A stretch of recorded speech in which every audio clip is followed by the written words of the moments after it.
Okay, मैं परमेश्वर को धन्यवाद करता हूँ कि परमेश्वर ने मुझे सुंदर सा अवसर दिया परमेश्वर के वचन से बोलने के लिए। और आप सबका भी मैं धन्यवाद करता हूँ कि आप सब भी वचन सुनने के लिए यहाँ पर उपस्थित है। सबको धन्यवाद करता हूँ। आज का मेरा विषय है मनुष्य की अंतिम इच्छा।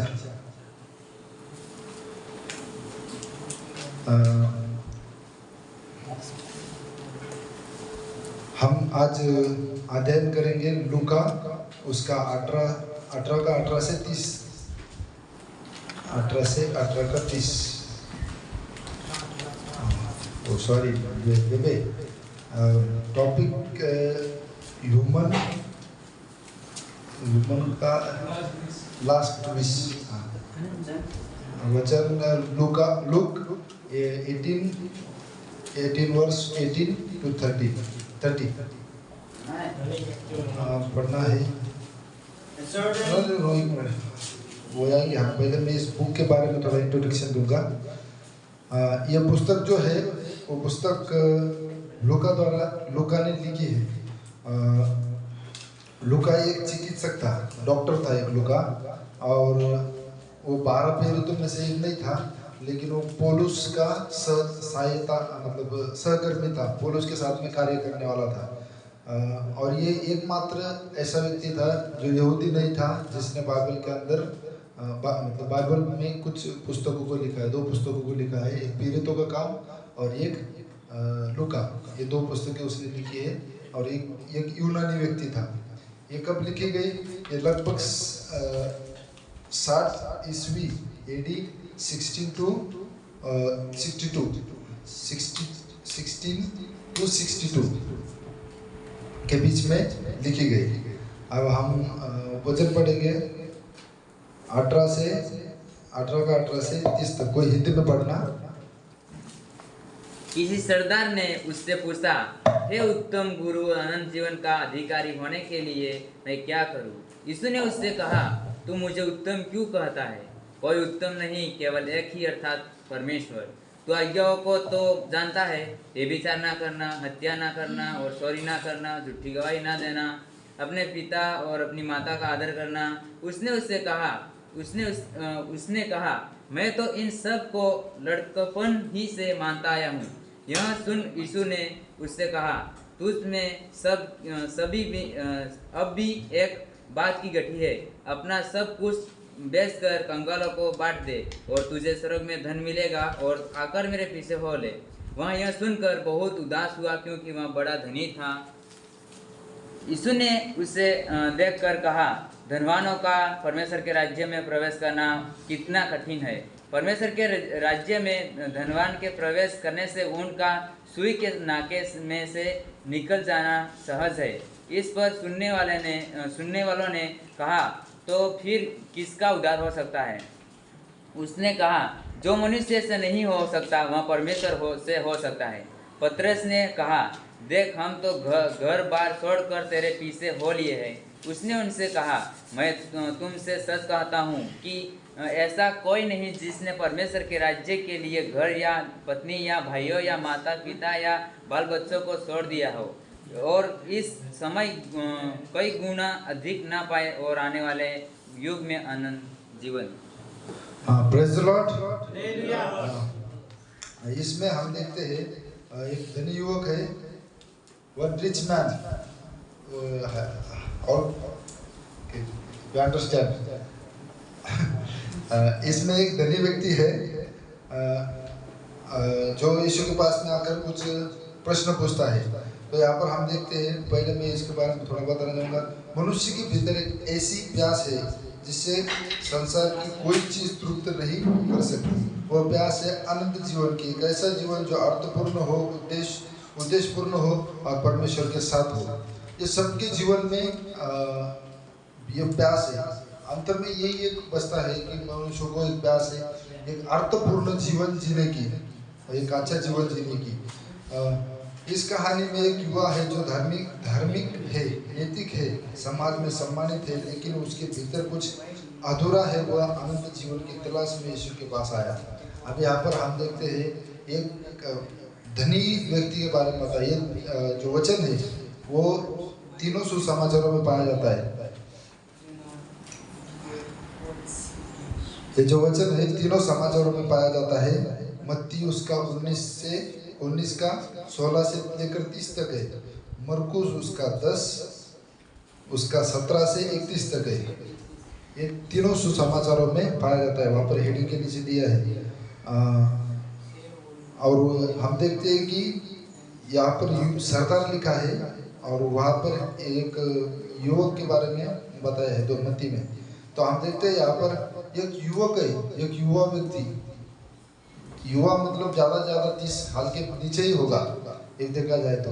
एक तो वो धनी है, दूसरा धर्मी है। हम देखते हैं पढ़ा हमने आगे, उसने परमेश्वर की आज्ञाओं को भी पालन किया। जब यीशु ने उसको प्रश्न पूछा तो यीशु को उसने उत्तर दिया और कहा कि मैं तो इन्हें लड़कपन से मानता हूँ। मतलब धर्मी है, धनवान है और क्या बोलते हैं जवान है। जी, इतना कम उम्र में इतना पैसा कमाना भी आसान नहीं, क्योंकि बाइबल यहाँ पे बताता है वो बहुत धनी था, ज़्यादा धनी था। तो वो सब कुछ पाने के लिए कोशिश कर रहा था, कर्म कर रहा था, हर एक कर्म कर रहा था कि सब कुछ हासिल करो। धन हासिल कर लिया, उसके बाद में धार्मिकता भी हासिल कर ली, पूरी आज्ञाओं को माना। और इतना धनी और धर्मी व्यक्ति होगा तो जरूर वो जो उसका जितना भी लोग हैं या जितने भी है उनके अंदर सम्माननीय होगा, उसका आदर होता होगा। इतना सब अच्छा जीवन जी रहा है। तो अभी यहाँ पर हम देखते हैं इसके मैंने कुछ भाग किए हैं, कुछ 6 भाग किए हैं। तो पहला वचन है अपना 18वां वचन। एक गंभीर प्रश्न पर अधूरी समझ, एक गंभीर प्रश्न पर उसकी समझ अधूरी।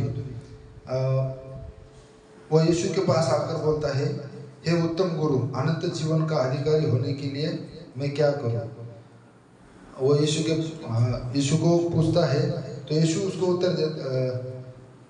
इस प्रश्न से हमें क्या समझ में आता है? यह प्रश्न बाहर से तो सही लगता है, हमको ये प्रश्न बाहर से तो सही लगता है कि वो पूछ रहा है कि मैं अनंत जीवन के लिए क्या करूं, लेकिन यह आत्मिक गहराई को नहीं दर्शाता। उसकी जो आत्मिक जो गहराई है उसको नहीं दर्शाता। वो कहता है मैं क्या करूं? यह कार्य आधारित मुक्ति की सोच है। वो क्या करता है? वो पूछता है कि मैं क्या करूं कि मैं अनंत जीवन पाऊं।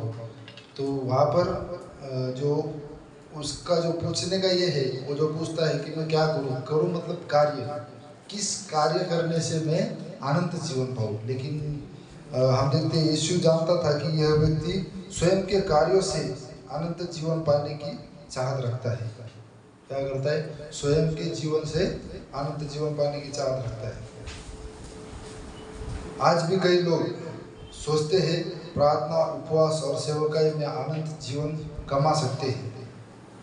आज भी बहुत से लोग सोचते हैं कि सेवकाई करने से और क्या बोलते हैं प्रार्थना उपवास करने से हम अनंत जीवन पा सकते हैं। लेकिन अनंत जीवन अनुग्रह से मिलता है, न कि कर्मों से। इफिसियों उसका 2 अध्याय उसका 8 और 9 पढ़ेंगे।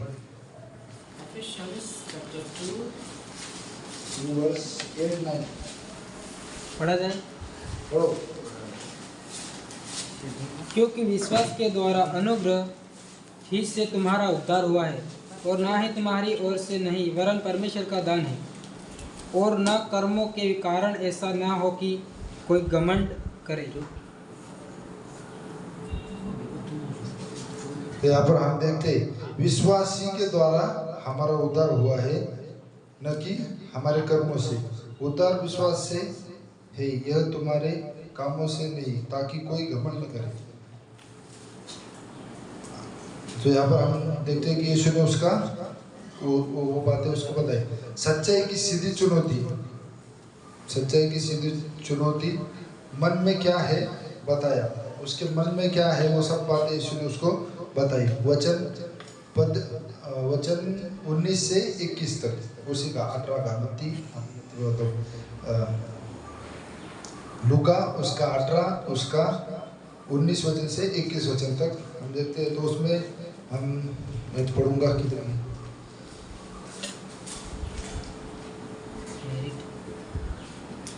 यीशु ने उससे कहा, तू उत्तम क्यों कहता है? कोई उत्तम नहीं, केवल एक, अर्थात परमेश्वर। तू आज्ञाओं को तो जानता है, व्यभिचार न करना, हत्या न करना, चोरी न करना, झूठी गवाही न देना, अपने पिता और अपने माता का आदर करना। तो यहाँ पर हम देखते हैं कि उसने यीशु ने उसको उत्तर दिया, तू मुझे उत्तम क्यों कहता है? तू मुझे उत्तम क्यों कहता है? कोई उत्तम नहीं, केवल परमेश्वर ही है। जब युवक ने यीशु को उत्तम गुरु कहा तो यीशु ने तुरंत पूछा, तू मुझे उत्तम क्यों कहता है? और फिर कहा, कोई उत्तम नहीं, केवल परमेश्वर।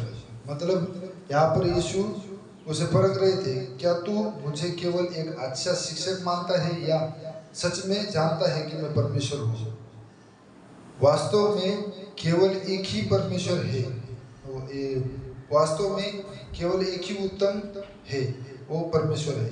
मानवीय धार्मिकता कभी उत्तम पर्याप्त नहीं होती या उत्तम नहीं होती। कारण वचन रोमियो उसका 10 अध्याय 3 अध्याय उसका 10 वचन पढ़ने की जरूरत नहीं, हम सबको पता है। कोई धर्मी नहीं, सबने पाप किया और परमेश्वर की महिमा से रहित है। मैं पढ़ने के लिए नहीं बोला इसलिए क्योंकि समय कम है और ज़्यादा मैंने ये किया है, इसलिए ये वचन तो सब जानते हैं हम कि 3 अध्याय उसका 10 अध्याय में लिखा हुआ है कि कोई धर्मी ने सबने पाप किया। चाहे कोई भी हो, शिक्षक हो, भविष्यवक्ता हो, फरीसी हो, याजक हो, कोई उत्तम नहीं, केवल परमेश्वर ही उत्तम है।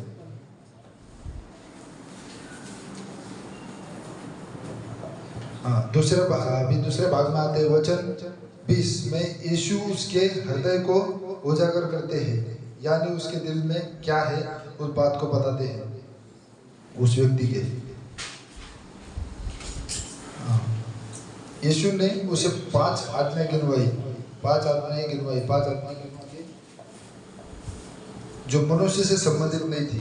वो आज्ञा जो थी वो मनुष्य से संबंधित नहीं थी, वो सिर्फ अपना मनुष्य से संबंधित थी, वो सिर्फ मनुष्य से संबंधित थी। एक, व्यभिचार न करना, हत्या न करना, चोरी न करना, झूठी गवाही न देना, अपने माता पिता का आदर करना। युवक ने उत्तर दिया, और युवक ने लगेच उत्तर दे दिया परमेश्वर को कि इसको तो मैं लड़कपन से मानता आया हूँ, मैं इनको मानता आया हूँ। यानी वो सोचता था कि वो धर्मी है। लेकिन आगे हम देखते हैं, लेकिन यीशु ने जानबूझकर 2 आज्ञाएं, मुख्य 2 आज्ञाएं, मतलब उसके जीवन उसने पालन नहीं की थी, नहीं बताया। उसने जो 2 आज्ञाएं नहीं पालन की थी उन बातों को नहीं बताया। 4 आज्ञाएं गिनवाई। उसने कौन सी? तू परमेश्वर से प्रेम रख और तू उसकी ओर तू किसी और को अपना देवता न बना। क्योंकि परमेश्वर ने क्यों उसको 2 आज्ञाएं नहीं गिनवाई? क्योंकि युवक का हृदय इन्हीं 2 जगहों पर गिरा हुआ था। वह परमेश्वर से ऊपर अपने धन को मानता था। यही 2 आज्ञाएं यीशु मसीह ने उसको नहीं गिनवाई। उसका बाकी भी दूसरी है, लेकिन ये 2 आज्ञाएं जो मुख्य है, समझो उसके जीवन से संबंधित थी, वो परमेश्वर ने उसे नहीं गिनवाई। उसने यीशु से फिर भी पूछा, आज्ञा तो मैंने मानी है, अब मुझसे किस बात की घटी है अनंत जीवन का अधिकारी होने के लिए? ये लूका में नहीं लिखा हुआ, मत्ती का पुस्तक में उसका 19 अध्याय उसका 22 वचन में लिखा है कि वो 19 का 20 वचन में लिखा है कि वो फिर भी पूछता है, आप मैंने तो ये सारी आज्ञाएं पूरी की है, आप मुझ में किस बात की घटी है? ऐसा वो पूछता है। फिर यीशु उसके हृदय में जो सच में उसने जो उसको भगवान मान रखा है, धन को, उसका पर्दाफाश करता है। हम देखेंगे वचन 22, यह सुन कि यीशु ने मैं पढ़ूंगा 22 वचन। यह सुन यीशु ने उससे कहा, तुझ में अब भी एक बात की घटी है, अपना सब कुछ बेचकर कंगालों को बांट दे और तुझे स्वर्ग में धन मिलेगा और आकर मेरे पीछे हो ले। अभी यहाँ पर उसने क्या किया? वो यीशु मसीह ने उसके डायरेक्ट गर्दन पे तलवार रख दी। देखा जाए तो वचन दो धारी तलवार, परमेश्वर ने उसे डायरेक्ट कहा कि अपना सारा माल बेचकर मेरे पीछे हो ले, मेरे पीछे हो लेगा। फिर यीशु ने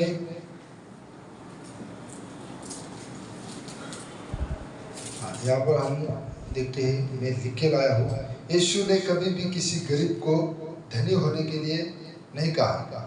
यीशु ने कभी किसी धनी को, अपने गरीब को धनी होने के लिए नहीं कहा, पर इस धनी को गरीब होने का को कहता है। क्यों? उसका धन उसकी आत्मा का देवता बन गया था, उसके जीवन की मूर्ति धन था और परमेश्वर मूर्ति पूजा सहन नहीं करता। पुराने नियम में बहुत से उदाहरण है हमारे पास में, हम देखते पुराने नियम में जितने भी लोगों ने मूर्ति पूजा की है उन्हें डायरेक्ट ऑन द स्पॉट सजा मिली है, उनको परमेश्वर ने सजा दी है। क्या हमारे जीवन में कुछ ऐसा है? अभी इन बातों से हम हमारे जीवन में देखते बहुत सी बातें हैं, परमेश्वर निकालेगा हमें उन सभी चीज़ों से।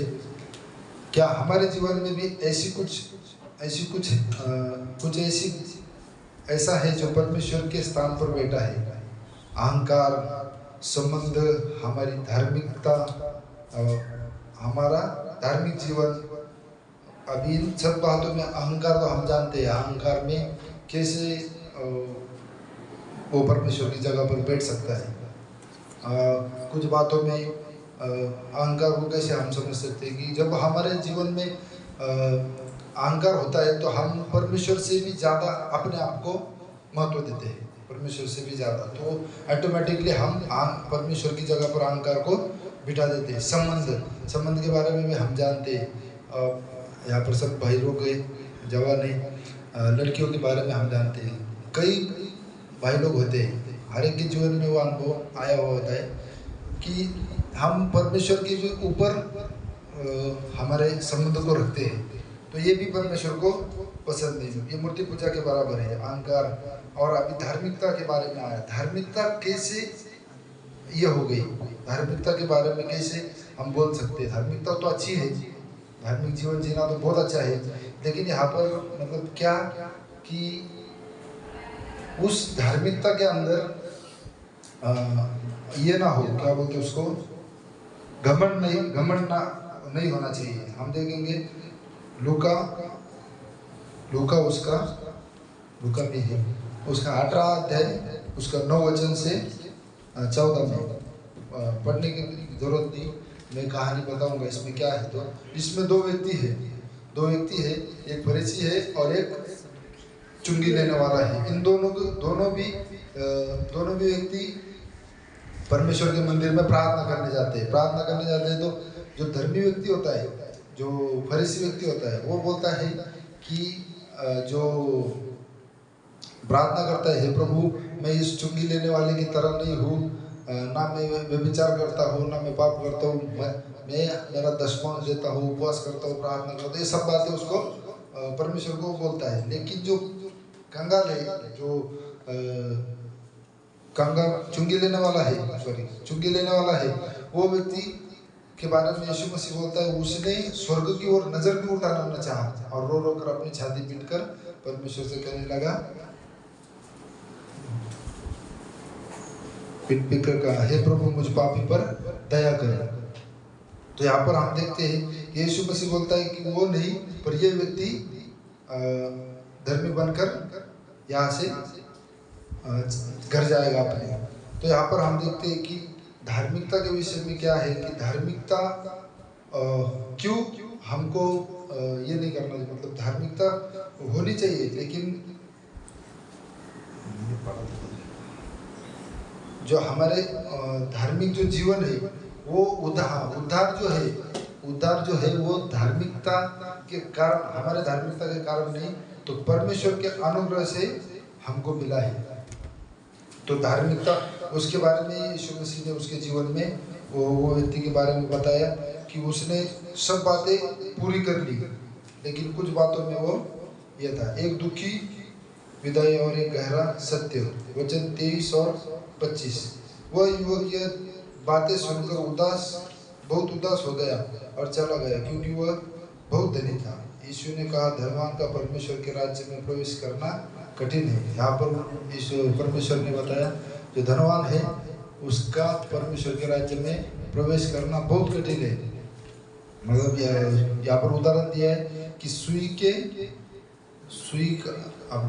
के नाके में से, मतलब जो सुई का जो होल होता है उसके अंदर से ऊँट निकल जाएगा, लेकिन जो ये है क्या बोलते हैं धनी है वो स्वर्ग में प्रवेश नहीं कर सकता, उसको स्वर्ग में प्रवेश नहीं हो सकता बोले। तो फिर इस बात पर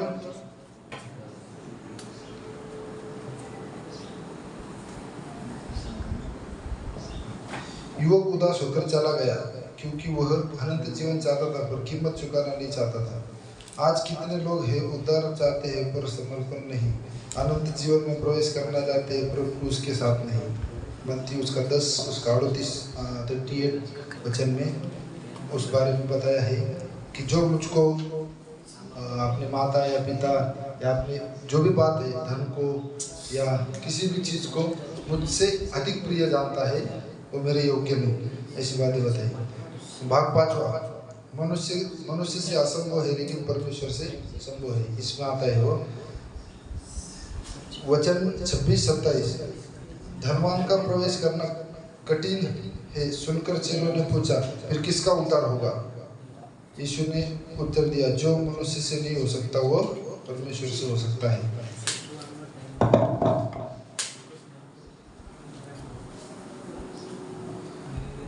शिष्यों का प्रश्न विचारात्मक था, फिर कौन उद्धार पा सकता है? जवाब परमेश्वर से हो सकता है। यही अनुग्रह की शक्ति है। चाहे हम कितने भी टूटे हो, बंधे हो, खाली हो, परमेश्वर हमें बदल सकता है। अनंत जीवन योग्य जनों के लिए नहीं, विश्वास करने वालों के लिए है। यहाँ पर जो बातें बताई है कि परमेश्वर से हो सकता है। हर एक ने पाप किया है और पापी स्वर्ग के राज्य में अनंत जीवन में प्रवेश नहीं कर सकता। तो और धनी का तो बिल्कुल भी नहीं बताया, धनी का तो हो ही नहीं सकता। लेकिन यहाँ पर फिर परमेश्वर बोलता है कि मनुष्य से नहीं हो सकता लेकिन परमेश्वर से हो सकता है। तो ये जो है अनुग्रह के द्वारा हमारा उद्धार हुआ है। वह एपिसोड में भी हमने पढ़ा कि क्या एपिसोड में पौलुस क्या बोलता है कि अनुग्रह के द्वारा हमारा उद्धार हुआ है। हमारी धार्मिकता के कारण हम धर्मी है इस कारण नहीं, नहीं हम धनवान है इस कारण, या हम अच्छा जीवन जीते हमारा अच्छा नाम है इस कारण नहीं। तो हमारा उद्धार किस कारण हुआ है? परमेश्वर के अनुग्रह से हमारा उद्धार हुआ है। यहाँ पर वचन हमें सिखाता है कि चाहे हम कितने भी टूटे हो, बंधे हो, खाली हो, परमेश्वर हमें बदल सकता है। परमेश्वर हमें बदलेगा और उस योग्य बनाएगा। और योग्य लोगों के लिए ये नहीं है तो विश्वास करने वालों के लिए। उदाहरण लूका उसका 18 का 9 और 4 वो इसमें भी हम देखते हैं। वही मैंने अभी पढ़ा था वो स्टोरी कि फरीसी और चुंगी लेने वाले की कहानी। विश्वास के द्वारा ही उसको घर जाने के लिए वो उसके पाप क्षमा हो गए और वो आनंद से घर पे गया। संपूर्ण समर्पण करने वालों के लिए यीशु की प्रतिज्ञा, जो संपूर्ण समर्पण करते हैं उनके लिए यीशु मसीह की जो प्रतिज्ञा है उसके बारे में हम देखते हैं 28 और 30 वचन में। चेलों ने पूछा हमें क्या मिलेगा? यीशु ने उत्तर दिया जो कोई परमेश्वर के राज्य के लिए घर, पत्नी, भाई, माता पिता, बच्चों को छोड़ेगा वो इस समय 100 गुना पाएगा और आने वाले युग में अनंत जीवन। यीशु ने उन लोगों से वादा किया जो अपना सब कुछ छोड़कर उसके पीछे होते हैं। उनसे उन लोगों से यीशु मसीह ने यहाँ पर वादा किया है जो घर बार सब कुछ छोड़कर आता है उनके लिए परमेश्वर 100 गुना उसको देगा। और मैं एक बात बताना चाहूँगा। मैंने एक गवाही मतलब इसी संदर्भ से एक गवाही सुनी थी।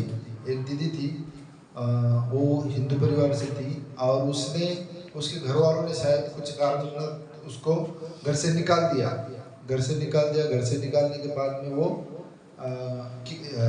मसीह के कारण उसको घर से निकाल दिया, कोई नहीं उसके साथ में। और एक हमारा आंटी है इधर केरला में ही है, हीरा आंटी बोलकर, उनका गवाही मैंने सुना था। उनके गवाही ऐसी है कि उनके घर वालों ने, उनके पैर नहीं है, उनके पैर नहीं दोनों में, उनके परिवार वाले उनको बाइबल पढ़ने नहीं देते थे। बाइबल ऐसा ऊपर रखते थे और बोलते थे आप पढ़ बोल के, ऐसा उनको ये करते थे।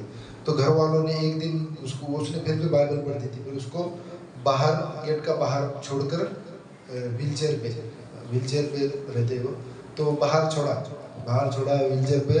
तो वो वहाँ से हॉस्टल चली गई। हॉस्टल जाकर उन्होंने वहाँ पर ही रही, हॉस्टल पे रही, थोड़ा बहुत कुछ काम करती थी क्योंकि पढ़ी लिखी थी। तो उनका जीवन में गवाही होती है कि उनके जीवन में उनके घर वालों ने उन्हें छोड़ा, उनको सब कुछ त्यागना पड़ा, घर बार सब चीज़ें त्यागना पड़ा, लेकिन सच में परमेश्वर ने उन्हें 100 गुना दिया। उन्हें एक ऐसा मतलब एक व्यक्ति था जो उनसे प्यार करता था और मसीह था, विश्वासी था, और वो आंटी मुस्लिम थी। उन्होंने उससे प्यार किया, मतलब दोनों का प्यार हुआ, दोनों ने शादी की। दोनों ने स्टार्टिंग में थोड़ा कष्ट आए उनके जीवन में क्योंकि घर नहीं, कुछ नहीं, ये सब बातें हुई। आज इतना तो मेरे को पक्का नहीं पता, लेकिन मैंने सुना है ऐसा कि केरला में जो ये है पोर्ट कोची, जहाँ पर कुछ भारी प्रोडक्ट आते हैं ना, जो शैम्पू ये सब, जब तक वो सर सही नहीं मारते तब तक वो शिप से इधर ये नहीं हो सकते, ऐसा मैंने सुना है। तो इतना बड़ा उनको पद मिला। वो आंटी भी नेवी में ऑफिस में काम करती है। तो उनके जीवन में परमेश्वर ने उन्हें 100 गुना दिया। ये यहाँ पर मतलब जीवंत गवाही है उनकी। और जो मैंने दूसरा जो दीदी था उसके बारे में बताया, उसने खुद गवाही दिया था इसी वचन को लेकर कि मुझे घर वालों ने सब छोड़ दिया, बहुत बुरा लगा बोले, लेकिन आज यहाँ पर बैठे हुए हमारे भी जीवन में देखो, हमें भी यहाँ पर कितने भाई हैं, इतने सारे भाई मिले हैं, और क्या बोलते नीचे आंटी लोग हैं, ये सब लोग हैं, हमारे माता पिता जैसे। तो परमेश्वर हमको बहुत से लोग देता है। जब हमारे रिश्तेदार लोग इतना हमें अच्छे से ये नहीं करेंगे, लेकिन परमेश्वर के वचन को सुनने वाले लोग हमसे प्यार करते हैं, हमारी गलतियों को नज़रअंदाज करते हैं, हमारी हर एक बात को ये करेंगे। तो ये इतना प्यार करने वाले लोग हमको मतलब मिलते हैं। तो 100 गुना परमेश्वर इसी समय में दिखाया। वहाँ पर क्या लिखा है? इसी समय 100 गुना पाएगा। तो यहाँ पर हम देखते हैं कि परमेश्वर अपने वादे को सच में पूरा करता है। तो युग अनंत युग में जो और आने वाले युग में अनंत जीवन पाएगा। तो वहाँ पर भी हम देखते हैं कि वो भी परमेश्वर जरूर पूरा करेगा। यीशु ने उन लोगों से वादा किया। छोड़ने का मतलब अपना सब कुछ छोड़कर उसके पीछे होते हैं, उनसे वादा किया। छोड़ने का मतलब केवल नैतिक चीजें नहीं, अपना स्वार्थ, अपनी इच्छा को भी क्रूस पर देना, विशेषकर मैं को छोड़ना, विशेषकर मैं को छोड़ना। हर बात में हम मैं को पकड़ देते। मैं होता है ना, मराठी में बोलते मी बना, वो वाला चीज होता है ना, वो हमारे जीवन में होता है,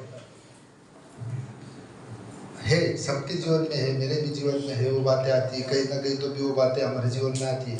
लेकिन परमेश्वर जैसे बोला था, सर ने भी हमें बताया, हमारा उद्धार हुआ है और हो रहा है और लास्ट तक होता रहेगा। अंतिम में परमेश्वर हमें और हमारी धार्मिकता के द्वारा तो हमें स्वर्ग नहीं मिलने वाला। कितने लोग शास्त्री फरीसी कम धार्मिक थे, उनके जीवन में तो वो इतने आज्ञाएं पालते थे, बोलते हैं कि संडे के दिन कितना चलना है वो भी उन्होंने मतलब लिख के रखा था, इतना वो पालन करते थे, कितने धार्मिक थे। फिर भी यीशु मसीह ने क्या कहा उनको? तुम कब्र पोती हुई, चूना पोती हुई खाली कब्रें हो, ऐसा कुछ बातें बताया। तो धार्मिकता के कारण या किसी बात के कारण नहीं, सिर्फ विश्वास के कारण। और परमेश्वर जरूर हमको उस बात से वो योग्य भी बनाएगा और वहाँ पर लेके भी जाएगा। तो यहाँ पर कुछ बातें हैं जो हमें सीखने लायक है हमारे लिए। क्या हमारा हृदय पूरी तरह यीशु को समर्पित है? क्या कोई छिपी है आप लोग, क्या कोई छिपी मूर्ति है जिसे तोड़ना है? क्या हम उदास होकर चले जाएंगे या चुनौती को स्वीकार करेंगे? तो यहाँ पर हम देखते हैं इस जवान के जीवन से हमने और इस वचन से हमने देखा कि वो जो हमारे जीवन में जब हम परमेश्वर को समर्पित करते हैं, हम कितने भी धनवान हो या कितने भी हो, उस जवान का पूरा फोकस कहा था, मैं सब कुछ पालूं, कुछ भी ना छोड़ूं, लेकिन खुद की मेहनत से करना चाहता था। लेकिन परमेश्वर ने क्या बोला उसे? उद्धार जो है कोई भी यहाँ पर धर्मी नहीं है, हर एक ने पाप किया है और हर एक पर हर एक व्यक्ति मनुष्य परमेश्वर की महिमा से रहित है, कोई भी धर्म नहीं। तो हमारा जो उद्धार है वो परमेश्वर की इच्छा से। सोचने वाली बात है, अभी इतना ये जो शास्त्री फरीसी लोग थे, शास्त्री फरीसी जो लोग थे, थोड़ा टाइम लूँगा, शास्त्री फरीसी जो लोग थे इतने धार्मिक थे, जिस टाइम में यीशु ने क्रूस पर उस चोर और डाकू को क्षमा किया होगा, वो डायरेक्ट वाला स्वर्ग में लेके जाऊंगा, तब ऊपर फरीसी लोग क्या सोच रहे होंगे, तो हमने जितना भी पढ़ाई किया, जितना भी कुछ हमने पालन किया, हमारा सब पानी में चला गया। ये चोर को बोल रहा है कि तुझे डायरेक्ट स्वर्ग में लेके जाऊंगा। तो उनका सोचने वाली बात है कि वो कितना ये था, वो मतलब विचार करने वाले लोग, उन लोगों में कितना ये हुआ होगा, जलन बोलो या फिर उनके जीवन में कितना आक्रोश आया होगा उनको। तो यीशु ने क्या किया, उनको, उस व्यक्ति को डायरेक्ट स्वर्ग में जाने के लिए बताया। तो इसलिए हाँ, इससे हम यही सीखने के लिए मिलता है, धनी हो, धार्मिक हो, कुछ भी हो, लेकिन हमें घमंड नहीं करना है। जैसे भी हो हमें घमंड नहीं करना है और संपूर्ण परमेश्वर को समर्पित करना है। आज हम जानते हैं यहाँ पर कोई भी इतना ये नहीं परफेक्ट नहीं है, सब में कुछ ना कुछ तो भी कमी है, लेकिन परमेश्वर उन सब कमियों को दूर करेगा और परमेश्वर हमें अनंत जीवन में ले जाने के लिए लायक बनाएगा, उसकी सेवा के लिए लायक बनाएगा। हमें प्रार्थना करना है, परमेश्वर जरूर हमें ये देगा और परमेश्वर हर एक त्याग का बदला 100 गुना देगा। हर एक त्याग का, जो भी हम कुछ त्याग करते हैं उससे भी 100 गुना आनंद हमको परमेश्वर देगा। मैंने कहीं मतलब वचन में ही है, दाऊदी कहता है शायद कि मुझे मंदिर, लोगों को जो मंदिर और सोना और नाने से जो आनंद मिलता है उससे कई 100 गुना ज़्यादा मुझे तेरे वचन से मिलता है। आइए हम प्रार्थना करेंगे, समय हो गया।